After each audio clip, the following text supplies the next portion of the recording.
Experiencing cellular issues on your Apple Watch Series 11. The most common problems are no SIM errors, failure to connect to cellular networks, or being stuck in GPS only mode.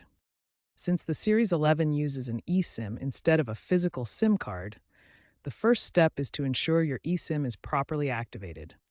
Start by pairing your watch with your iPhone running iOS 18 or later. Open the Watch app, go to Cellular, and follow the steps to add a cellular plan.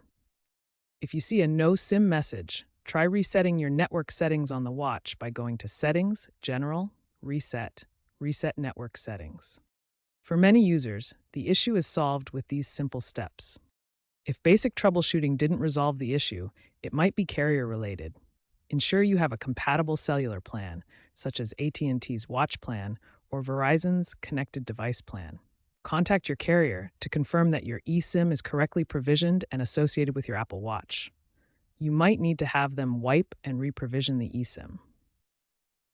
Also, check for access point name settings, which need to match your carrier's defaults. If problems persist, consider that a small percentage of cases could be due to hardware defects, requiring a replacement. If your issue is still unresolved, it might be best to reach out to Apple support for additional diagnostics.